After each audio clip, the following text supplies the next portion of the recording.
up, everyone? I'm Stephen Harold, Tiny House Listings, and I'm out here with my mother today, Madeline. And recently she purchased 3 fixer-uppers here in Curry Beach, or Curry Beach? Curry Beach, North Carolina. And the funny thing about them is each one of them are a tiny house. We're actually going to show you one that's being deconstructed and then reconstructed today. That's, how many square feet is it? It's a little over 400. A little over 400 square feet, and it's like in total demolition mode right now. And this is the big one. This is the big one. Funny thing is the one in the back, which is about 300 square feet. I'm currently living in that myself while my tiny cabin is being constructed for a couple of months. So we'll take you on a tour of that later on. But for today, we'll show you kind of like what Mom's up to, and then maybe get inside of her head a little bit the idea like what you got going on here and why you've done it. Okay. All right, now we're in the living room. Where were these houses built? This one was in the 1940s, and the ones in the back were in the 50s. So all 3 of these houses are on one lot, right? One lot. And so the reason that you're like, a lot of these houses need a lot of work. Why are you not just demolishing them altogether? Because they're grandfathered in as they are now. If they were demolished and rebuilt, then the setback is further away, and it would be in the center of the lot and no room for yardage or driveway. So it just doesn't make sense at all to demolish. Doesn't make sense. And so what? And so what are your plans? What are you going to do with these 3 units?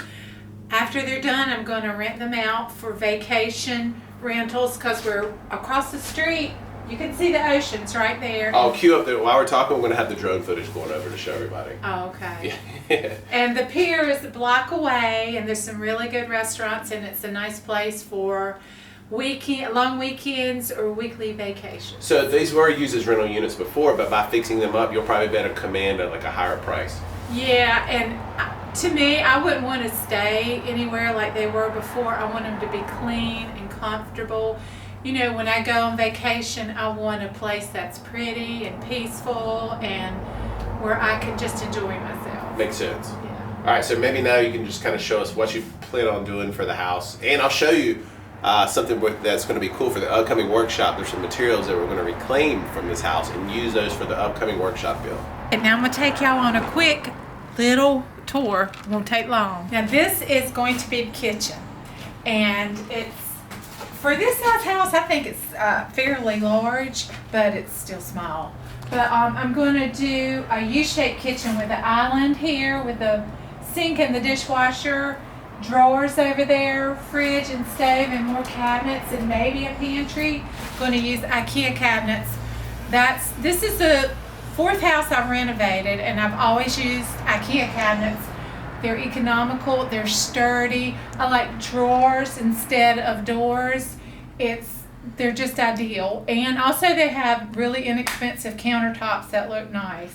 Do you plan to put a floor in here? The floor is the entire floor except the bathroom is going to be wide plank wood flooring, and I'm going to get that from NC Lumber. They have really nice products for a fraction of what even the big box stores charge. And also I'm going to have open cabinets, which saves money. It makes it look larger, and you can, if you got pretty dishes, which I like all white dishes, which are beautiful to me. I like simple. I'm a simple woman. So it makes sense. Saves money, lots of storage, and feels larger. And I can't wait. I think it's worth mentioning the last house that you renovated was featured on HGTV. It was on HGTV. It was aired January 6th of this year, 2019, and it was on Island Life.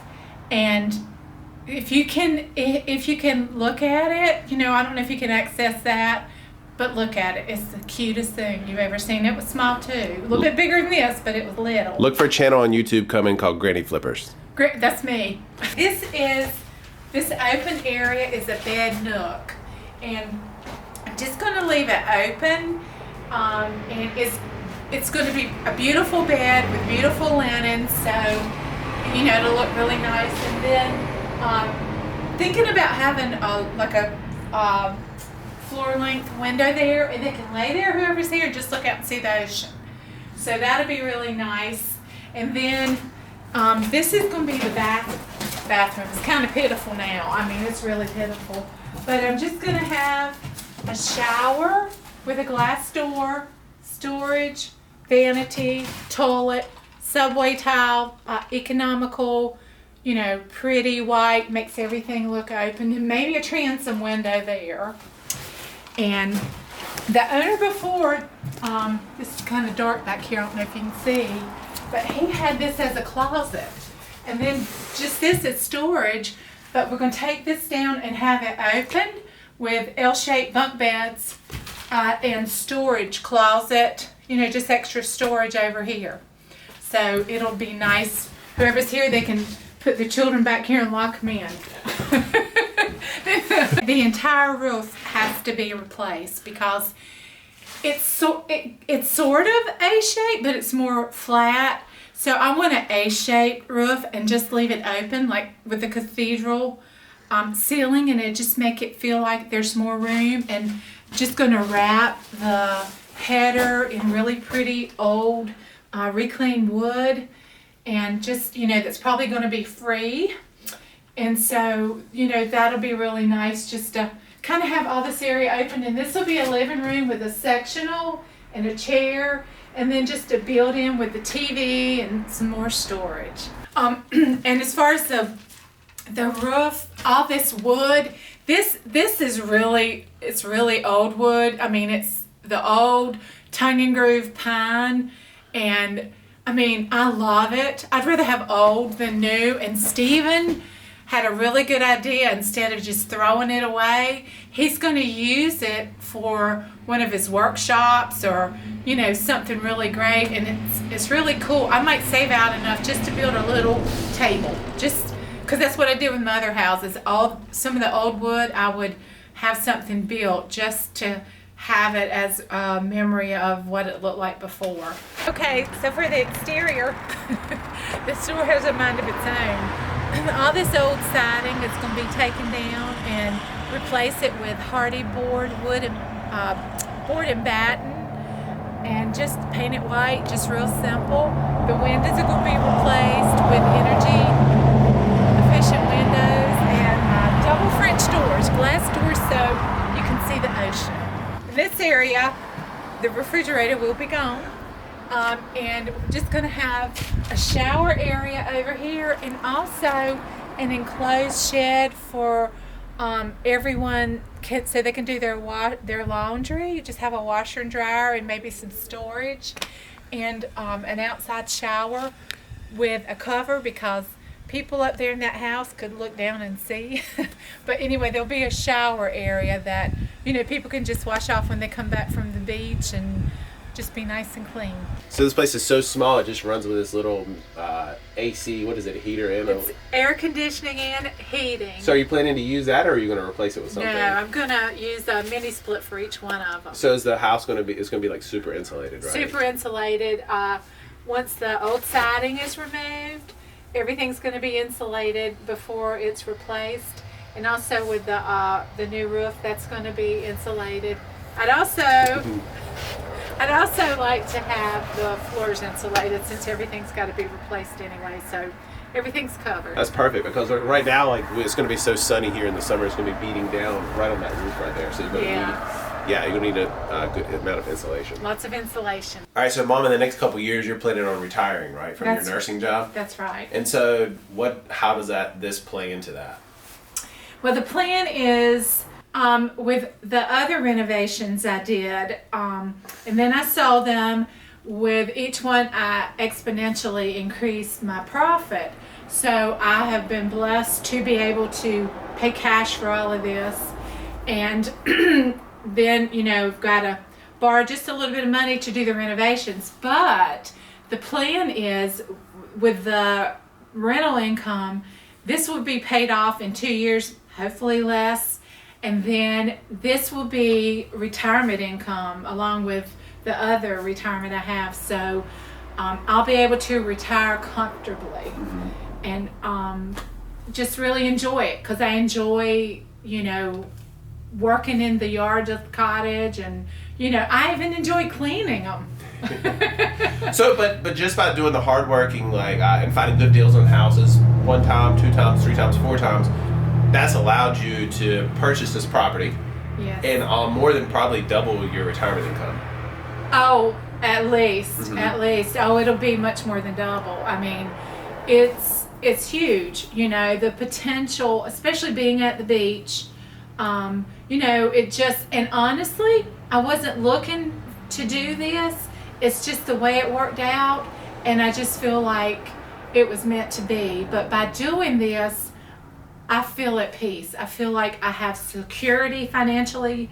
I'm secure now. And when I retire, and it's a, you know, it'll help other people to enjoy their time at the beach.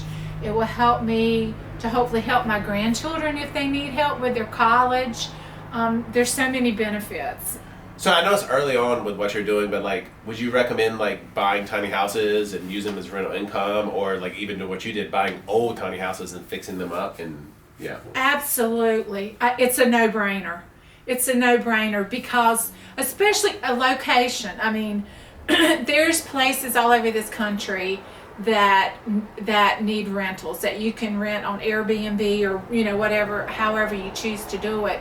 You can look for a tiny house, do some renovations, and let me tell you, the smaller they are, the less the renovation costs, and the more your profit's going to be. And if you just kind of start slowly and just, you know, do one and then take your profit, you could do two. It just exponentially increases, and people love tiny houses. I mean, it's, you know, I do, and I think most people do. It's a good way to have some extra income, retire. I know there's probably a lot of people that were in my situation, and I was like thinking, I don't know what I'm gonna do, and now I have such peace. I don't worry about it because this is gonna all work out. So as this progresses, do you mind if we take everyone along or maybe show them the finished product? I would love for y'all to come in my houses and just come look, and maybe you'll come visit. Maybe you can come visit. Look at her trying to sell you guys, but she's already trying to get the Airbnb booked up. Come on. We'll make you guys some fresh squeezed lemonade, some sweet tea. Some collards. Oh no, my God. Just kidding. Some biscuits. But really, this is just a little beach town, and there's no crime. There's, you know, everybody knows everybody. The locals will welcome you with open arms, and I'm not just saying it. I mean, you rent anywhere here, and it's a nice place to be. Well, thanks, Mom, for showing us everything what you're up to, and we'll see you guys in the next video. Love you. I love you too, sweetheart. Thanks for watching.